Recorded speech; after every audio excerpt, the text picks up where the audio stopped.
Hi everyone, and welcome back to lesson 2, where we're going to change the sizes of our shapes. Today we're going to cover undoing a mistake, changing shape dimensions with your mouse, the ruler tool, and changing shape dimensions using input values. So if you do make a mistake, don't panic, you can undo it by hitting Control and Z. That will undo the last thing that you did. So point in case, here I'm going to grab a box from the right hand side, and I'm going to now just change it like so. So if I want to undo that change, I hit Control Z, and you can see that it undoes the last thing that you did. You can keep hitting Control Z and it will keep going back until you've gotten to a point where you're happy with. If you've done too many undos, you can redo by hitting Control Y. So you can see that by playing with Control Z and Control Y, you can undo mistakes as you see fit. The next thing we're going to cover is changing shape dimensions with your mouse. So let's just say that I want to make this shape a little bit taller. You'll notice these white boxes. Now, currently the view for me here isn't great, so I'm going to change my view so I can see the height of the box a little bit better.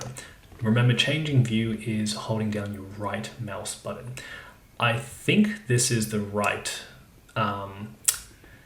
white box for height, and yes it is. You can see that I'm changing it height, and I'm going to change it all the way to 80. So I'm going to keep pulling up and I'm going to get it down to 80. Ooh, got it. Oh, okay, close enough.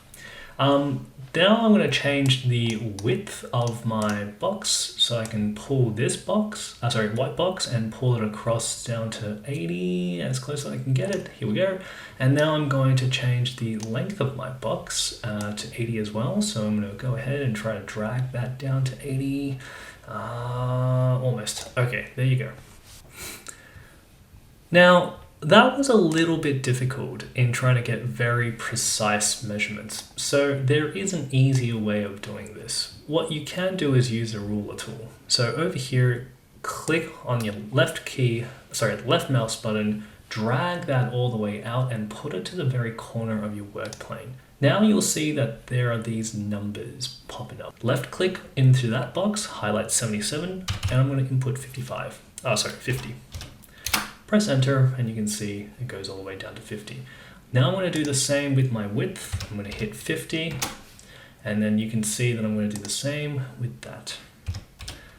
Okay, let's spin it around and you can see that I've got a perfect cube.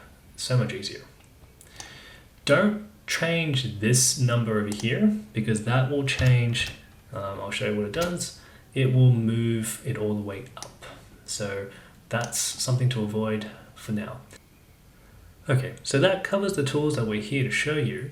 So I've got a quick question for you to consider. Which method of changing dimensions would be more accurate and faster? Using a mouse or inputting values?